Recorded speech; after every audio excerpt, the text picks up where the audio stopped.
Hey, t'aimes bien les omelettes? Tiens, je te casse les œufs. You talking to me? Vers l'infini et au-delà. Salut à tous, bienvenue pour ce nouvel épisode du podcast de Kifim, le site qui vous parle de livres, séries, jeux de société et qui vous invite à partager vos avis sur tout ce que vous voyez et lisez. Et films. J'ai pas dit les films? Non. Bah écoutez les podcasts. Autour de la table avec moi, ce soir, j'ai Chenin qui va nous parler pour ce numéro spécial série de Unbelievable. Salut. T'as vu autre chose récemment? Ouais, enfin récemment ou moins récemment, mais bon, c'est pas que des choses récentes, mais j'ai vu Dead to Me, Grace et Frankie, dans le genre série pour vieux, et Unbreakable Kimmy Schmidt, que je trouve très drôle. Ça l'est, c'est vrai. Juke. Salut. Toi, tu nous parleras un peu plus tard de The Fabulous Miss Maisel.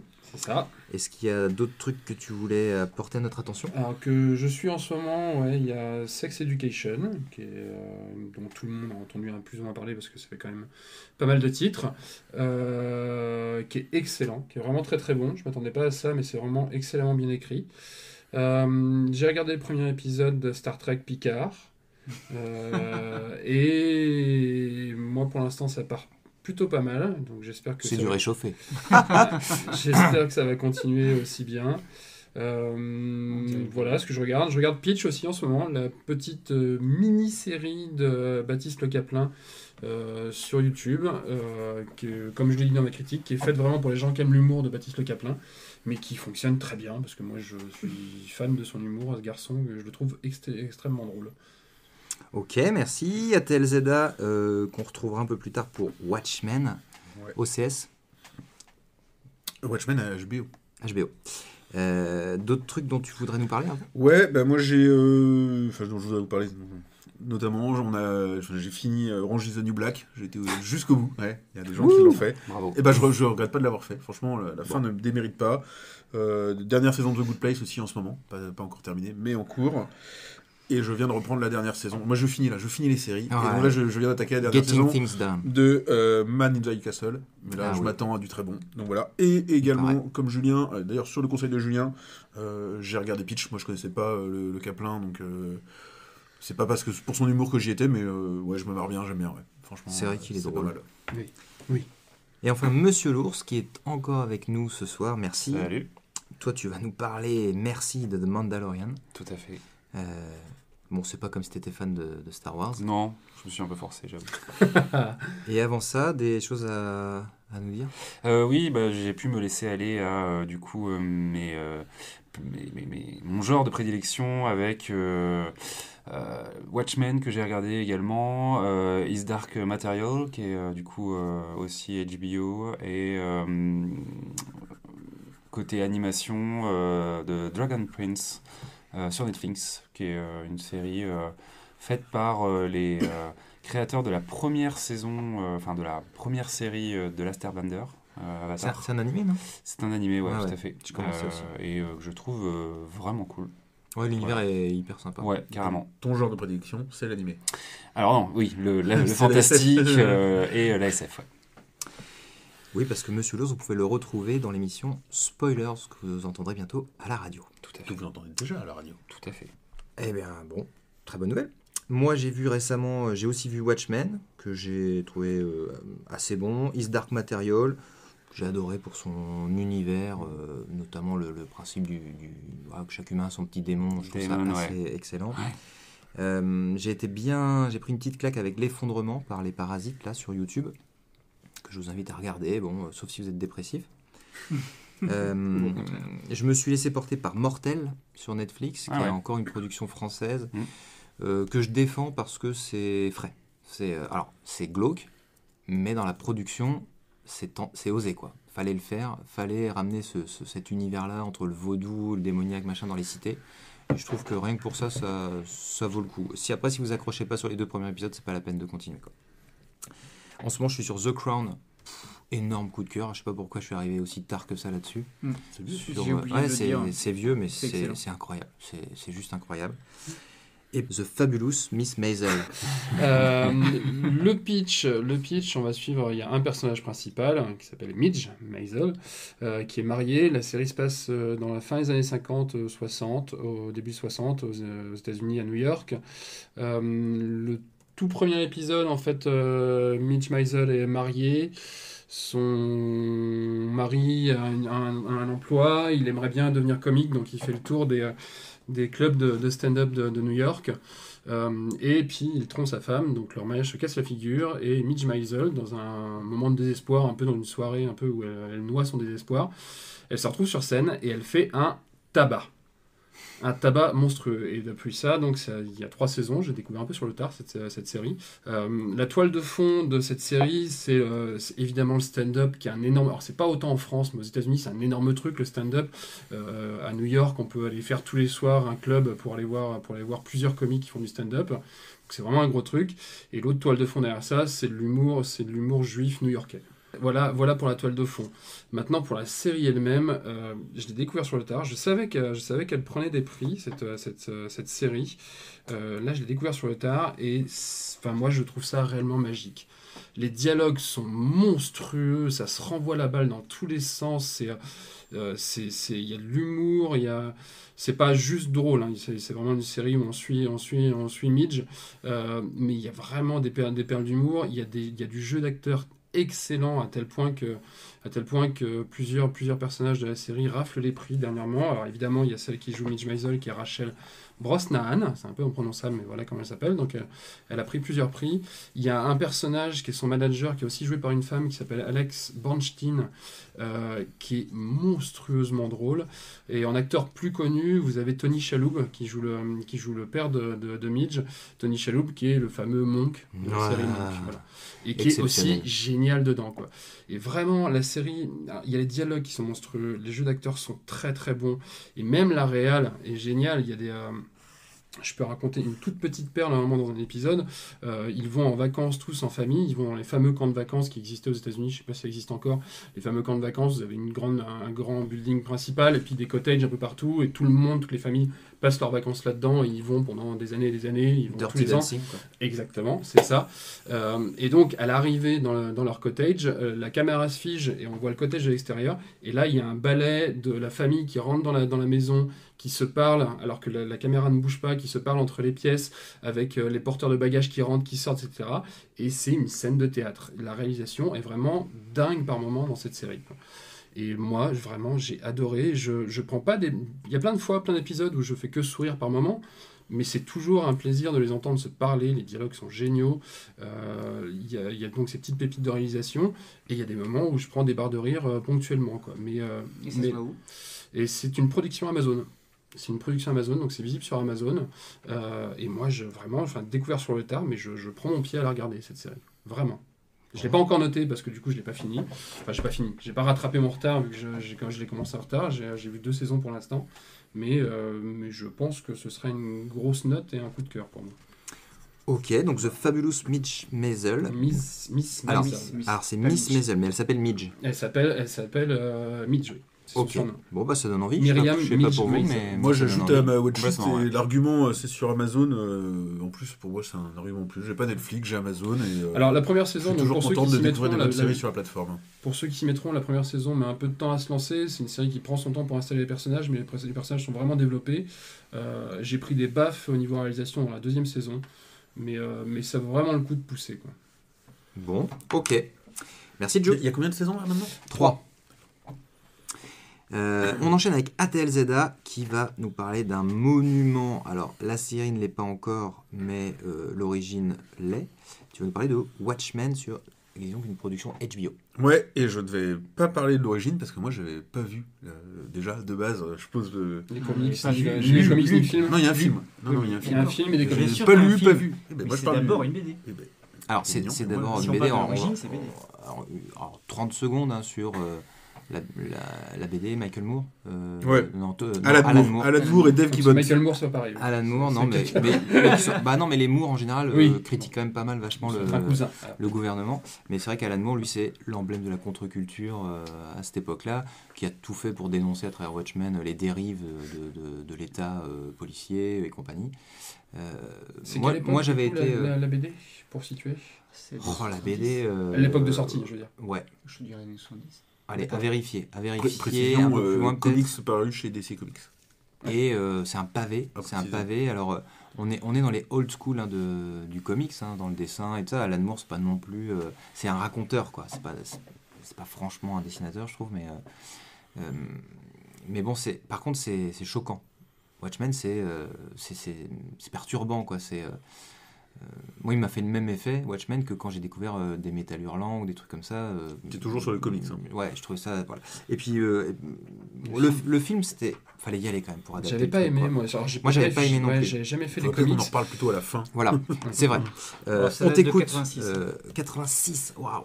Bon, Atelzeda, on t'écoute sur la série Ouais, Watchmen. donc exactement, que sur la série. Donc petite précision, d'abord, c'est une série de Damon Lindelof. Lindelof, qui a ouais, réalisé... qui a fait Lost et The Leftovers. Donc, Ah, quand c'est même. pas n'importe qui. Ouais. Lost, c'est pas J.J. Abrams. On- Il y a les deux. on dira ce qu'on veut de la fin de Lost, mais globalement, c'est pas n'importe qui. Le gars, il a. Voilà, il a plutôt bien bossé. Aussi en amont, il faut aussi savoir qu'il a dit The Watchmen, donc que ce serait pareil pour lui, une mini-série, c'est à dire une seule saison, c'est-à-dire que théoriquement la série est terminée.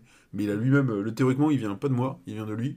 Il dit en gros, si HBO commande une deuxième saison, ce sera pas moi, ce sera pas la même histoire, donc ce serait plus, on va dire Ouais, quelque d'accord. part à la True Detective ou Anthologique, Fargo, ouais. peut-être à la Fargo, tu vois, avec des personnages Mhm. qui peuvent apparaître dans d'autres saisons, mais ce sera pas lui. Pour lui, c'était un one shot, quoi.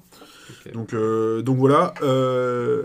Le pitch, c'est que, alors c'est pas une refonte du comics ni du film. C'est une nouvelle histoire, ça il l'a bien dit le début. Donc une uchronie aux US. En gros, suite à un événement qu'ils ont appelé donc la Nuit Blanche, où les flics et leurs familles ont été un peu massacrés. Les flics portent des masques pour officiers, on va dire, et certains d'entre eux, donc peut-être les détectives les plus gradés, n'ont pas un simple masque, mais sont carrément un peu à la mode super-héros costume, quoi.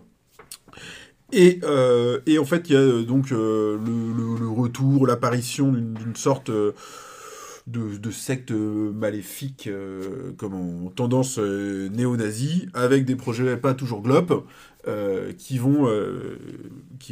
va y avoir confrontation globalement entre le projet des grands méchants contre les flics qui sont pas si gentils que ça non plus, hein, ils ont leur travers et tout ça. Donc voilà, pour le pitch à peu près.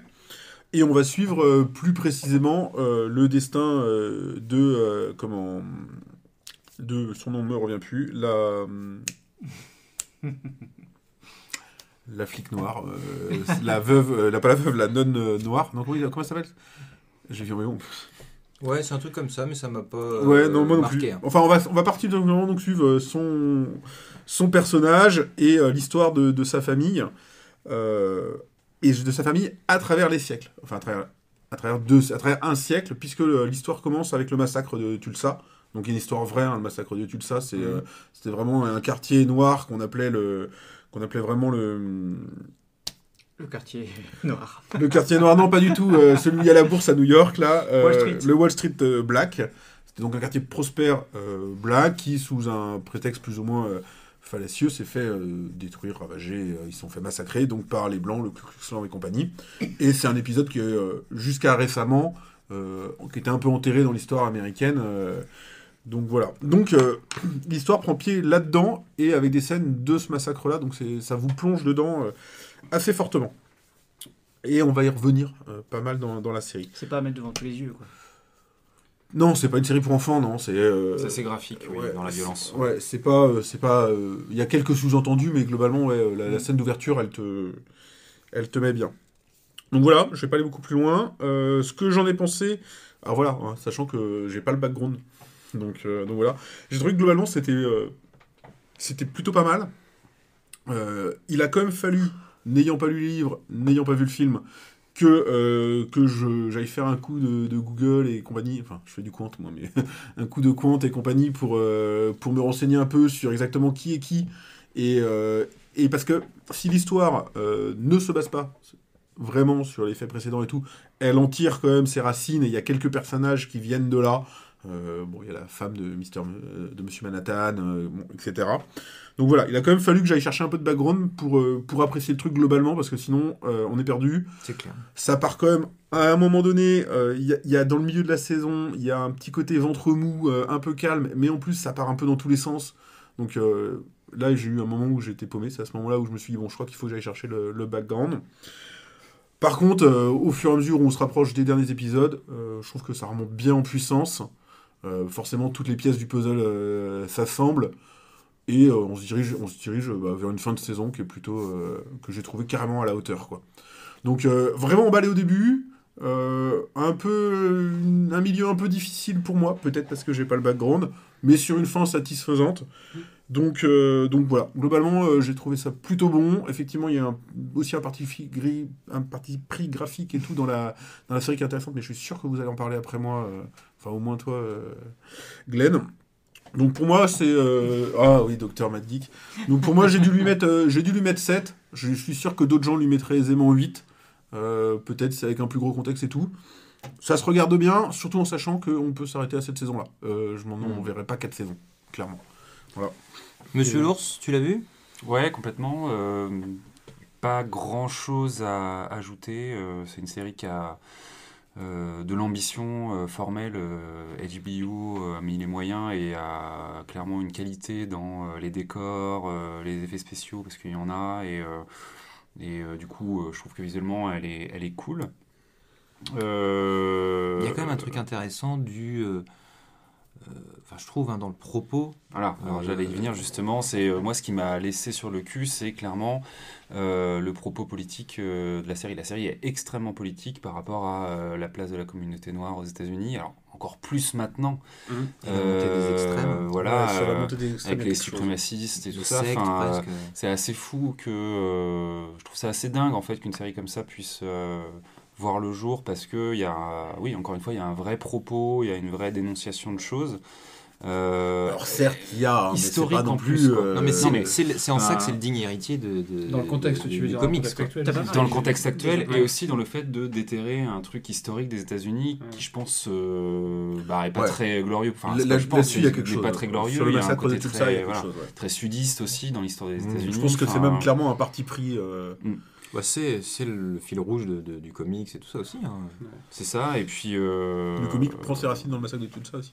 Non, Pas du mais tout, il y a, non, il y a on est que un- sur la série, là. on est Ouais. aussi dans de la critique, de la dénonciation politique, enfin tout ce qui est en rapport avec Nixon, la guerre du Vietnam, etc. Enfin, on est aussi beaucoup là-dedans. Juste le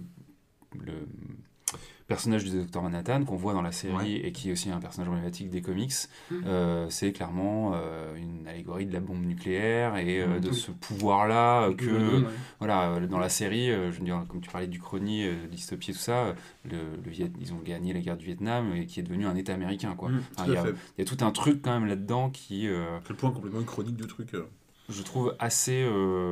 Apparemment, Lindelof a vraiment, du coup, parce que, enfin, faut dire les choses, hein, lui, c'est du coup un mec blanc, s'est entouré d'un groupe de travail pluriethnique pour justement être légitime dans le fait de traiter ces sujets-là. La série mettant en avant presque ce que la société américaine n'arrive pas à faire, ou même française, hein, c'est-à-dire en gros. Demander pardon, mais à l'échelle d'un pays et d'un point de vue presque culturel à des populations qui ont été spoilées, exterminées, etc. Quoi, parce que là, il y a carrément tout un musée à la gloire, enfin, en tout cas, qui rend hommage à la population noire qui a été décimée à Tulsa, etc. Quoi. Donc, ouais, moi, j'ai beaucoup aimé. Le rôle du grand-père est là pour ça, hein, ouais. pour la partie black. Et puis c'est du grand, enfin je trouve que c'est du bon, en tout cas sans dire du grand, mais du bon Lindelof avec une série à mystère quand même aussi, c'est ça qui nous tient, c'est ah oui effectivement on comprend pas tout de suite, mais petit à petit on voit les rouages s'actionner et puis la fin est bien sympa là-dessus, donc ouais. À TLZ-là, tu n'as pas parlé de la distribution. Je suis en train de voir que en fait, il y a Jeremy Irons. J'ai jamais entendu parler. Jeremy Irons. Oui, Jeremy T'as jamais Irons, entendu parler Quand même. Plus récemment, le Alfred des Batman, mais bon. Ouais, Non, oui, mais il a fait beaucoup de choses. Il a fait beaucoup de choses, ouais. Ah, mais oui, complètement. Et puis même Don avant, Johnson, oui. Monsieur Flic. Ah oui, Don Johnson, je l'ai adoré, moi. Je l'ai Excellent. adoré dans Don Johnson, le comeback du flic à Samy Croquette. Ah, j'ai adoré. Non, Tu vois, j'en ai pas parlé parce que moi, en le regardant, ça m'a pas sauté aux yeux. Les donc, acteurs sont excellents. Ça n'a pas d'impact pour moi. Je trouve l'acteur qui joue Looking Glass, qui est un des flics justement, qui a un masque, Le masque, là, ouais. sous forme d'un miroir, je trouve est excellent aussi, avec son phrasé très texan, Il est très ouf. sudiste, vraiment assez À la limite, sympa. j'ai trouvé que c'était presque des pistes qui étaient un peu sous-exploitées. On commence à effleurer ces personnages-là pour finalement pas Et il joue dans une journée en Pas enfer. leur Parce que donner c'est pas le plus propos. d'importance que Oui, ça. il joue dans Il joue une- dans une C'est journée le en méchant enfer. terroriste d'une journée en enfer. C'est pas son meilleur rôle. Hein. Non, clairement pas. Non, Mission. Peut-être Il joue plus dans Mission. Mission, oui. Moi, je voulais rebondir sur le truc que j'ai trouvé très intéressant dans l'Uchronie. Vous savez que moi, c'est ce que j'aime bien, les dystopies, les uchronies, tout ça. Il est beaucoup compliqué. Et c'est dans ce futur possible, il y a un parallèle à faire, je trouve, dans Watchmen, où donc tous les policiers portent un masque pour être anonymes. Donc, on avait parlé, je sais pas déjà si on avait parlé de Private Eyes, une BD qui part d'un postulat comme ça aussi, où suite à, je sais plus comment ils appellent ça, mais une sorte d'une bulle a éclaté en fait, où toutes les données d'internet ont été rendues publiques. Et ben, le monde entier décide de vivre dans l'anonymat. Et donc le monde entier décide de vivre avec un masque. Plutôt que d'essayer d'effacer tes données, tes trucs, tes machins, ils décident, tant pis, les données elles sont là. Et par contre, les gens deviennent anonymes. Et donc les riches ont des masques holographiques en tête de tigre, machin, puis les pauvres mettent un loup de balles masquées. Mais c'est hyper intéressant. Et moi j'aime bien cette idée qui est censée nous poser des questions quand même sur la vie privée, la data, l'anonymat, etc. La 5G. Et il y a un film très récent aussi que j'ai découvert aux Utopiales de Nantes. On lui avait déjà fait un clin d'œil, je pense précédemment, que c'est Assassination Nation. Et il faut absolument que vous regardiez ça parce qu'il reste assez confidentiel. Et le postulat de départ, c'est aussi ce truc de toutes les données d'une petite bourgade, en fait, de tous les contenus des téléphones portables sont rendus publics. Et ça déchaîne une vague de violence dans toute la ville, où les flics se mettent à faire, enfin les gens et les flics et les trucs, il n'y a plus de loi, tout le monde fait sa milice pour poursuivre une bande de 3-4 étudiantes qui vont rentrer en guérilla urbaine contre la ville entière. C'est magnifique. Le problème, c'est que entre tout ce que vous conseillez comme séries, films, jeux de société, on a passé d'une vie, quoi. Non, c'est vrai, mais c'est pour ça qu'on essaye de mettre des notes. À vous de faire votre choix. Allez, on finit donc cet épisode spécial série avec Monsieur l'Ours. Et est-ce qu'on garde le meilleur pour la fin, Monsieur l'Ours, avec The Mandalorian ? Bonne question. Je sais pas, ça va être à chacun de se faire un avis, je pense. Ce qui est assez drôle, c'est que théoriquement, on ne peut pas se faire un avis avant mars, puisque The Mandalorian, c'est un peu la série étendard du prochain service nouveau service de streaming qui va arriver par Disney+, qui n'est pas encore disponible en France, mais qui arrive bientôt. Mais que tu as vu en avant-première. Mais qu'il est possible de se procurer effectivement de manière plus ou moins légale. Et donc The Mandalorian, c'est la première série live Star Wars. C'est compliqué, je trouve, d'en parler parce que c'est... Alors moi, très honnêtement, c'est une série du coup qui a été diffusée en fin d'année 2019. Donc je l'ai vraiment regardée comme un plaisir de fin d'année, sous l'édredon, avec un chocolat chaud, dans toute cette période un peu de fin d'année, fête de Noël. La vraie Madeleine, quoi. Voilà, un petit peu comme il peut y avoir des téléfilms un peu fantasy sur M6, quoi. Le petit monde des Borrowers. Exactement, ce genre de On truc. est malade.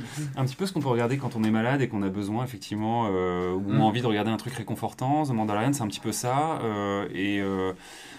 C'est donc une série qui met en avant un personnage qui est donc le fameux The Mandalorian et qui, sous couvert d'une sorte de western, va nous faire vivre des aventures à travers ce personnage qui est un chasseur de primes et donc qui va comme ça aller d'un monde à l'autre pour réussir des missions. Puis après, il y a un fil rouge qui, du coup, se construit autour du personnage que absolument tout le monde, même du coup les personnes qui n'ont pas eu accès à la plateforme ont forcément vu, qui est ce fameux Baby Yoda, qui est l'argument marketing massue, on va dire, de la série. J'ai apprécié le fait que la déclinaison de Star Wars en série pour la première fois live, soit une déclinaison visuellement réussie. Il y a des moyens à certains endroits, la mythologie est intéressante, visuellement c'est cool, ça rappelle que Star Wars c'est en partie, voire énormément aussi réussi parce que derrière il y a des concept artistes et que du coup visuellement les costumes, les vaisseaux, les personnages sont cool.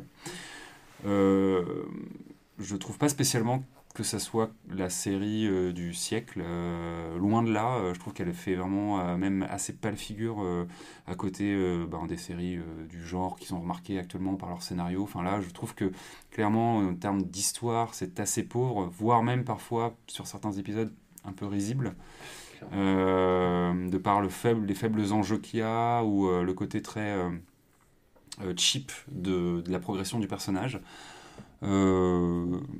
Il n'en reste pas moins que d'expérience, parce que j'ai regardé les séries animées Clone Wars et Rebels, ça commence toujours un petit peu comme ça, avec une mise en place de l'univers et des personnages qui est un petit peu laborieuse et où il faut effectivement accepter des débuts pas très passionnants pour que derrière, après, le lore Star Wars s'exprime et qu'on puisse avoir quelque chose de vachement plus intéressant. Donc je serai au rendez-vous d'une saison 2, mais pour l'instant, je le situerai pas au-delà d'un plaisir coupable de fan de l'univers Star Wars, quoi. Très bien. Donc si on n'est pas fan, on n'y va pas.